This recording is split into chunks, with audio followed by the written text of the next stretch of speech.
Здравия всем слушателям, подписчикам моего канала. С вами Виктор Максименко. И в этом видео я предлагаю разобрать антарктические дневники адмирала Бёрда, который является известным исследователем Антарктики. Он совершил туда как минимум 4 экспедиции. Он также был первым летчиком, пролетевшим над Северным полюсом, поэтому ему приписывается множественные открытия в этих регионах, в том числе, например, он открывал новые территории Антарктиды, что мы видим, есть указано в словарях, энциклопедиях того времени. Но самое для нас удивительно, что под конец своей карьеры, после всех этих экспедиций, давая интервью на телевидении, он вдруг начал говорить, и давайте прочитаем цитату, о чем же конкретно. Сегодня мы имеем на Земле территорию размером с США, которую никогда не видел ни один живой человек. Она находится за Южным полюсом, по другую ее сторону. Полное интервью можно посмотреть у меня в телеграм-канале, потому что только там нет такой цензуры. На главной странице канала нажмите кнопочку «Еще» и откроются ссылки на все мои социальные сети. Ну и в том числе и на телеграм. Подписывайтесь, потому что там много новой информации. А зачем мы это будем рассматривать? Может, это все придумано искусственным интеллектом в наше время, или фейкометы прошлого это придумали. Проблема в том, что существует подобная книга. Книга 1964 года доктора Реймона Бернарда. И о чем она говорит? Доктор Бернард заявляет, что положительные инопланетяне на самом деле наши предки. Прибывают сюда со всей галактики Млечный Путь. Но некоторые из них родом с внутренней Земли или Агарты. Говорится, что внутренний мир Земли – это истинный дом летающих тарелок. Эпохальное значение придает автор полету адмирала Бёрда на 1700 миль за северное полярное отверстие, ведущее в полые недра Земли, родину сверхрасы, которая является создателями нашего мира и хозяинами. То есть, по факту, у нас есть документальные подтверждения, что эта информация была выпущена давно. Есть ее подтверждение в виде книг и исследований самого Бёрда. Опять же, если вы посмотрите на моем канале серию видео «Мы все пришельцы», где я рассказал, откуда все виды человека появились на Земле. Потому что у каждого вида человека есть своя легенда, с какой звездной системы мы сюда прибыли. На этой же Земле созданы только существа с голубой кровью, которые объединили в себе генетику рептилий и обезьян и стали человекоподобными. Нужно уточнить некоторую недопонимание. Например, перед нами есть дневник Бёрда за 1926 год, когда он летал действительно над Северным полюсом. Там есть тоже такая интересная запись, как долго мы отсутствовали, прежде чем повернуть назад. Но по факту в этом дневнике, что мы будем рассматривать сегодня, описываются события, происходившие примерно в феврале 1947 года во время операции «Прыжок в высоту». Вот справа его фото, где он пролетает над Южным полюсом, а слева как раз это фото самолета, который был использован в 1926 году. И это я к чему говорю, потому что в книге там тоже есть такое недопонимание, что пролет над Северным полюсом. Не совсем правильно. Там имеется в виду, что пролет был через полярное отверстие, но если вы находитесь на Южном полюсе и попали в внутренние полости Земли, то куда бы вы ни летели, вы будете лететь на север. И опять же, плюс Северный полюс имеет точно такое же устройство. То есть, из-за чего происходит эта путаница. Но он не над Северным полюсом все-таки летел, а именно на Южном полюсе смог попасть во внутренние полости Земли, а тогда уже двигаться в северном направлении. О том, что была операция «Высокий прыжок», это всем известно. Официально это была как бы программа правительства США. По официальной версии они туда плавали, чтобы установить новую антарктическую станцию. Правда, есть нюансы. До этого им хватало там одного корабля и 50 человек, там, чтобы установить эту станцию. А тут им понадобилось 4700 человек, 13 кораблей, 33 самолета, подлодка. То есть туда приперлось целое военное формирование для того, чтобы установить один сарай. И установив этот сарай, они вдруг поняли, что на Южном полюсе тоже есть зима, и на полгода раньше свернулись и уехали. Ну, вот это официальное объяснение вот этой всей экспедиции. Бывает так? Ну, конечно, все бывает. Но после подобных вот экспедиций 1947 года почему-то участники этих экспедиций начали вспоминать, что были какие-то там тарелки, они что-то там летали, что-то повреждали, оказывали какое-то психическое воздействие на команды. Ну, это все списали на выдумки современных как бы исследователей или фейкометов прошлого. Но у нас есть факты. Один из фактов это как раз интервью от 5 марта 1947 года, которое было дано чилийской газете «Меркурио», где она публикует интервью с адмиралом Бёрдом. И что же он там говорит? Что США должны уделять особое внимание защите от атак вражеской авиации из районов, расположенных вблизи полюсов. На минуточку, это 1947 год, только закончилась Вторая мировая война. Кто их собирается атаковать с полюсов? По мнению адмирала, одним из ключевых уроков этой экспедиции является то, что в современном мире расстояния быстро сокращаются. Времени, когда большие расстояния океана и полюса обеспечивают безопасность, уже прошли. От какого врага собирался защищаться Бёрд, если на полюсах с ними ничего не происходило?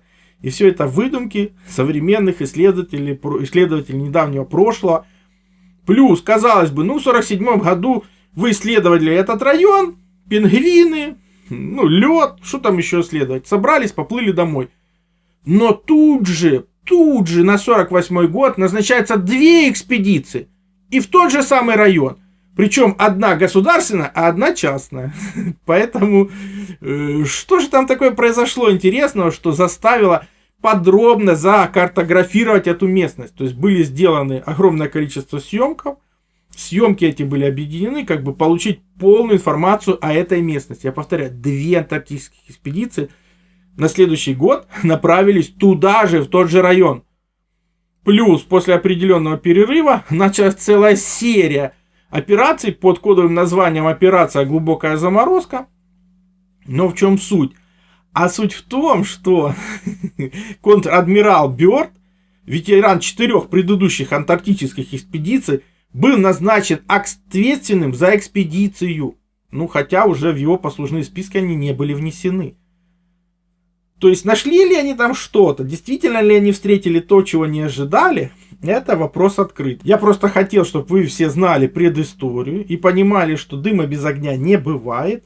Для того, чтобы дать возможность самому Бёрду высказаться. А вы уже подтвердите или нет его дневник. Это уже ваше мнение выскажите в комментариях. Плюс, опять же, после всех этих экспедиций, вот в наше современное время мы находим подобные карты, где, повторяю, там нацистские базы, нацистские море-субмарин, разбитые корабли пришельцев, пирамиды пришельцев. То есть, такие вот карты Антарктиды появились после подобных множественных экспедиций и картографирования местности. Как вы знаете, многие страны сейчас работают в Антарктиде, но чисто на научных основах. Причем даже после развала Союза американцы не заняли Антарктиду. Казалось бы, раньше там Союз мешал. Все понятно. А потом кто стал мешать, когда Союз был развален? Он ничего не мог. Захватывай всю Антарктиду, она будет твоя. Нет. Все те же научные экспедиции под охраной специальных служб. А теперь предлагаю дать возможность высказаться самому адмиралу Бёрда. Почитаем его дневник. Я пишу этот дневник, втайне и не до конца все понимая. Он относится к моему арктическому полету 19 февраля 1947 года. Приходит время, когда неизбежность истины затмевает рациональность. Я не вправе раскрывать следующую документацию на момент написания. Может быть, она никогда не откроется для широкой общественности, но мой долг записать здесь все, чтобы это было однажды прочитано. Бортовой журнал «Арктическая база», 19 февраля 1947 года. 6 часов ровно. Все приготовления для нашего полета на север завершены, и мы отрываемся от земли в 6 часов 10 минут с полными баками горючего. 6 часов 20 минут. Топливо-воздушная смесь в правом двигателе слишком насыщенная, выполнили регулировку, и теперь двигатели Pratt Whitney сработают хорошо. 7 часов 30 минут. Радиоконтакт с базой. Все в порядке и радиосигнал хороший. 7 часов 40 минут. Заметил небольшую утечку масла в правом двигателе, однако индикатор давления масла показывает, что все в норме. 8 часов ровно. Небольшая турбулентность отмечена в восточном направлении на высоте 2321 фут, изменили высоту до 1700 футов, больше турбулентность не наблюдается, но хвостовой ветер усиливается. Небольшие регулировки дросселя и сейчас самолет управляется отлично. 8 часов 15 минут. Радиоконтакт с базой, все в норме. 8 часов 30 минут. Снова турбулентность, поднялись до 2900 футов, снова все спокойно. 9 часов 10 минут. Бескрайний лед и снег внизу отмечаются области, окрашенные в желтоватый цвет. Меняем курс для лучшего изучения этих областей, замечаем красноватые и пурпурные области. Делаем 2 круга над этими местами и возвращаемся на курс. Радиоконтакт с базой, сверяем местоположение и передаем информацию об окрашенном снеге и льде под нами. 9 часов 10 минут. Магнитный и гирокомпас перестают раскачиваться и вращаться так, что мы не можем держать курс по приборам. Используем солнечный компас, так как он позволяет держать курс. Самолет достаточно тяжело управляется, хотя обледенение фюзеляжа не наблюдается. 9 часов 15 минут. В отдалении нечто, напоминающее горы. 9 часов 49 минут.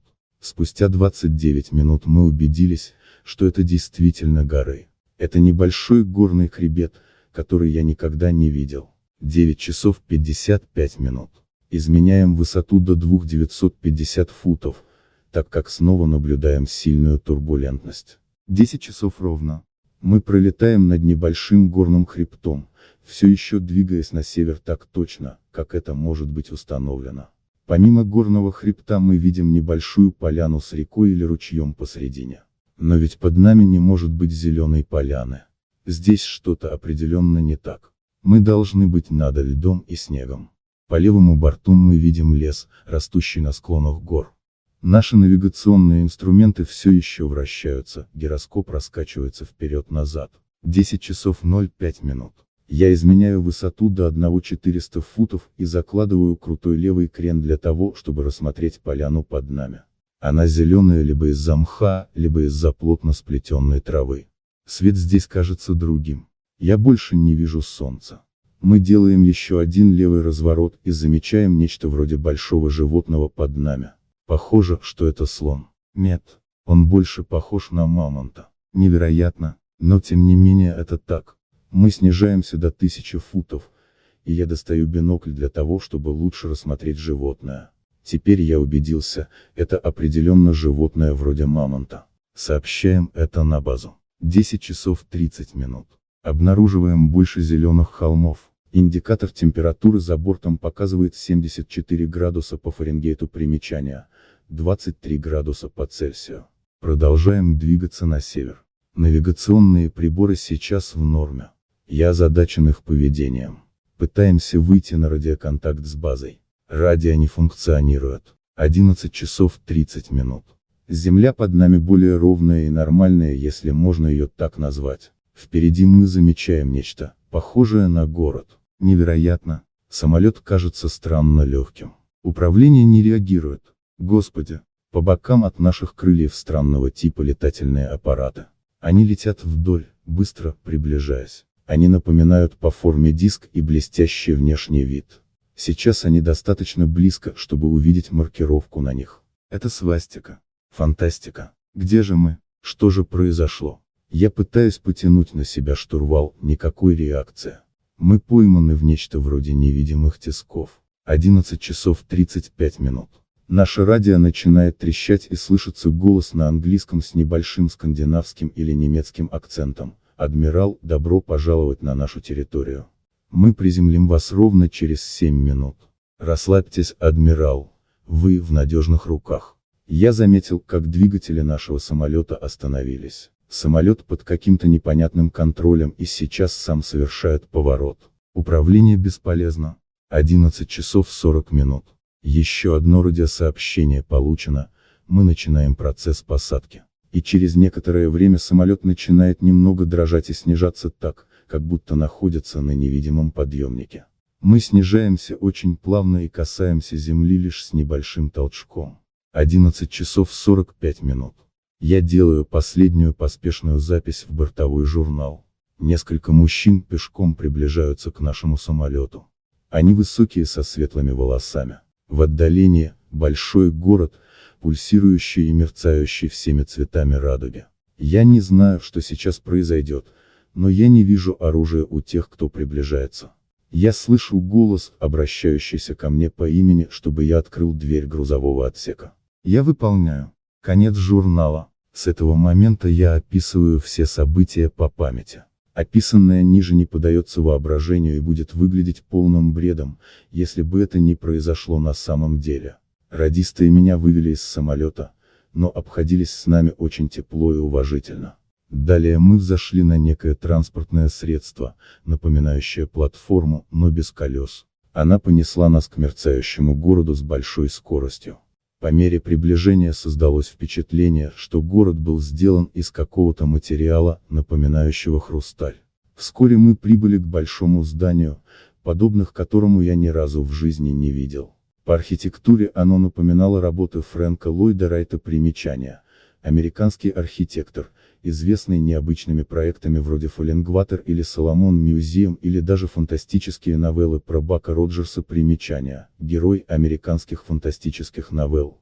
Нам дали какие-то теплые напитки, по вкусу не напоминающие ничего, что я пробовал до этого.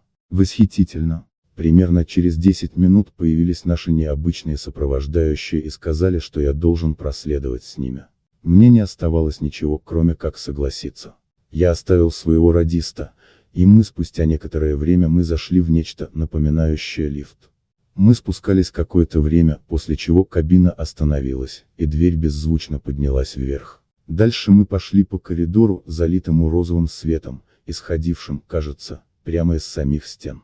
Один из наших сопровождающих жестом попросил остановиться перед большой дверью. На двери были нанесены какие-то знаки, которых я не мог понять. Большая дверь бесшумно открылась и мне предложили пройти внутрь. Один из сопровождающих сказал: «Не бойтесь, адмирал, вас примет хозяин». Я захожу внутрь и вижу яркий необычный свет, заполняющий все помещения. После того, как глаза привыкают к свету, я замечаю то, что меня окружает. То, что я увидел, было самым прекрасным из всего, что я видел в жизни. Это было слишком прекрасно, чтобы я мог это как-то описать. Это тонко и изысканно. Я думаю, что не существует слов, чтобы описать это со всей точностью и правдоподобностью. Мои мысли были мягко прерваны теплым мелодичным голосом: «Я приветствую вас на нашей земле, адмирал». Я вижу человека в возрасте с приятными чертами лица. Он сидит за большим столом. Движением он предложил мне сесть на один из стульев. После того, как я сел, он свел пальцы рук вместе и улыбнулся. Он продолжает говорить мягким голосом и передает ниже следующее: «Мы позволили вам попасть сюда потому, что вы благородный человек и хорошо известны на поверхности Земли, адмирал». Поверхности Земли, у меня перехватило дыхание. «Да», — ответил хозяин с улыбкой, — «вы в землях Ариане, внутреннего мира Земли. Мы не отнимем много времени от вашей миссии и в целости и сохранности вернем на поверхность Земли на некоторое расстояние. Но теперь, адмирал, я должен объяснить вам, почему вы здесь. Мы стали наблюдать за вашей расой сразу после того, как взорвались первые атомные бомбы в Хиросиме и Нагасаки в Японии. Именно в это неспокойное время мы в первый раз отправили наши летательные аппараты, фладжелраты, в ваш мир на поверхности с целью узнать, что у вас произошло. Конечно, сейчас это в прошлом, мой дорогой адмирал, но я должен продолжить. Видите ли, мы никогда раньше не вмешивались в жесткости войны вашей расы, но сейчас мы обязаны это сделать, так как вы научились обращаться с одной силой, которая не для человека, я говорю о ядерной энергии.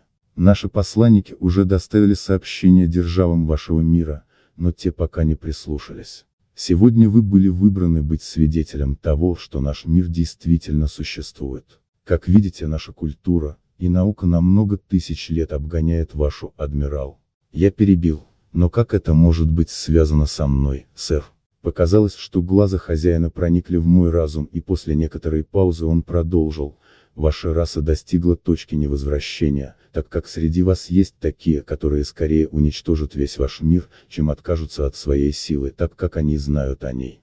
Я кивнул, и хозяин продолжал: в 1945 и позже мы пытались выйти на контакт с вашей расой, но наши попытки были встречены враждебностью, наши флотжилраты были обстреляны. Да, даже преследовались вашими истребителями с целью уничтожить. Поэтому сейчас, сын мой, я сообщаю, что в вашем мире собирается большая буря, черная ярость, которая не исчерпает себя за много лет. В вашем оружии не будет ответа, ваша наука не защитит вас. Буря может бушевать до тех пор, пока не будет растоптан каждый цветок вашей культуры, пока вся человечность не будет затоптана в бескрайний хаос. Ваша последняя война была лишь прелюдией того, через что придется пройти вашей расе. Мы здесь видим все четче с каждым часом. Вы считаете, что я ошибаюсь? Нет, ответил я. Это уже случалось раньше. Да, мой сын, ответил хозяин. Темные века, которые придут сейчас, покроют землю темной пеленой, но я верю, что некоторые из вашей расы переживут эту бурю, ничего больше я не могу сказать. Вдали мы видим новый мир, возрождающийся на руинах вашей расы, ищущий потерянные легендарные сокровища, и они будут здесь, сын мой, у нас на хранении. Когда это время придет, мы снова выйдем, чтобы помочь вам возродить вашу расу и культуру. Может быть, к тому времени вы осознаете бессмысленность войн и соперничества, и может быть после этого, некоторые части вашей культуры и науки будут возвращены вам, чтобы начать все заново. Тебе, сын мой, нужно вернуться в мир на поверхности с этим посланием. С этими словами наша встреча, похоже, подошла к концу. Я стоял некоторое время как во сне, и тем не менее я знал, что это было реальностью. И по какой-то странной причине я слегка поклонился, то ли из уважения, то ли из смирения, я так и не понял, из-за чего. Неожиданно я снова заметил, что двое моих сопровождающих стояли рядом со мной. «Пройдемте, адмирал», — сказал один из них. Перед тем, как уйти, я еще раз посмотрел на хозяина. По его мудрому лицу проскользнула улыбка, и он сказал: «Прощай, сын мой», и помахал мне рукой в знак мира. И наша встреча была на этом окончена. Мы быстро вышли из больших дверей помещения хозяина и снова зашли в лифт. Дверь тихо опустилась, и мы сразу поехали вверх. Один из моих сопровождающих сказал: «Теперь мы должны поторопиться, адмирал, хозяин не хочет больше вас задерживать, и вы должны вернуться с этим сообщением к вашей расе». Я промолчал. Все это было совершенно невероятно. Но снова мои мысли были прерваны, когда мы остановились. Я зашел в комнату и оказался снова рядом со своим радистом. У него было озабоченное выражение лица. Я подошел и сказал: «Все в порядке, Хоуи, все в порядке». Двое сопровождающих проводили нас к ожидающему транспортному средству, и вскоре мы были снова рядом с нашим самолетом. Двигатели были выключены, и мы немедленно прошли на борт.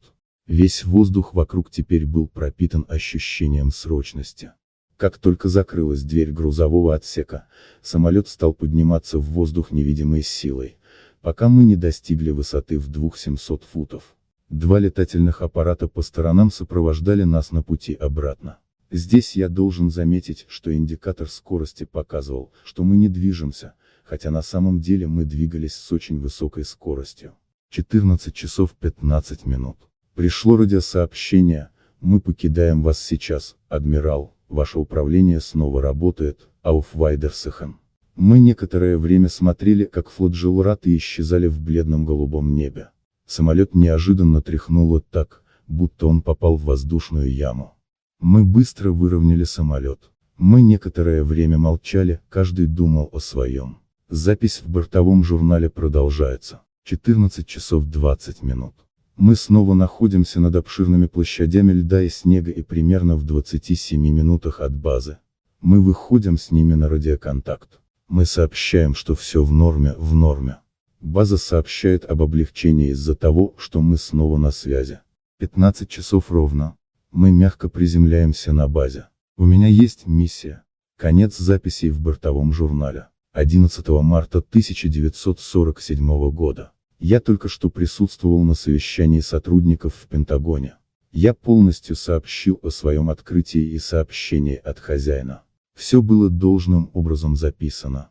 Об этом было доложено президенту. Сейчас я несколько часов нахожусь под стражей, 6 часов 39 минут, если быть точным. Я был внимательно опрошен сотрудниками службы безопасности и командой врачей. Это было испытанием.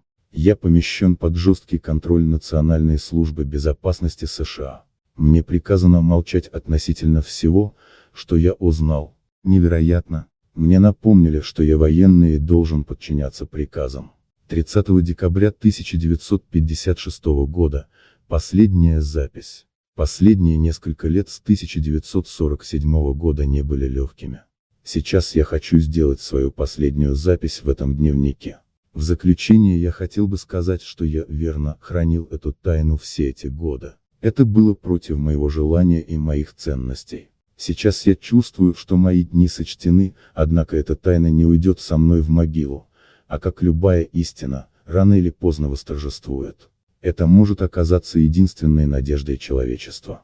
Я видел правду, и она укрепила мой дух и освободила меня. Я отдал должное чудовищной машине военно-промышленного комплекса.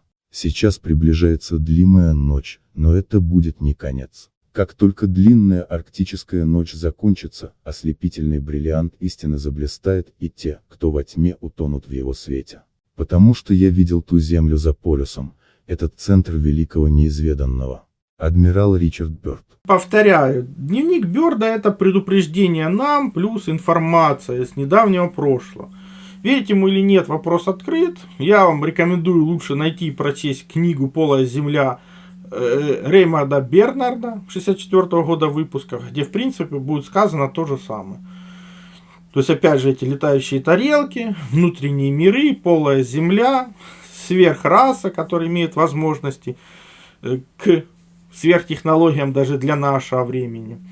Ну и повторяю, высказывайте свое мнение в комментариях, насколько это возможно, потому что у меня по теме «Полая земля» есть целый цикл видео и с научными открытиями, и с информацией из недавнего прошлого, которые говорят однозначно. Устройство Земли является полым, и там параллельно нам живут как минимум 5 высокоразвитых цивилизаций.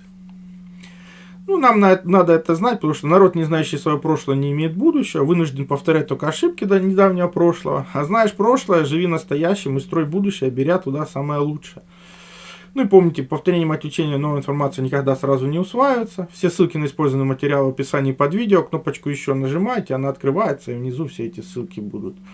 Ну и просьба не превращаться в четвертую обезьяну нашего времени. Поставьте лайк, поделитесь своим мнением, поделитесь видео в своих социальных сетях, тогда видео получит наибольшее распространение. Также переходите на мой сайт, ссылка есть в первом закрепленном комментарии под каждым видео. Там размещены мои статьи, в том числе и запрещенные на других платформах.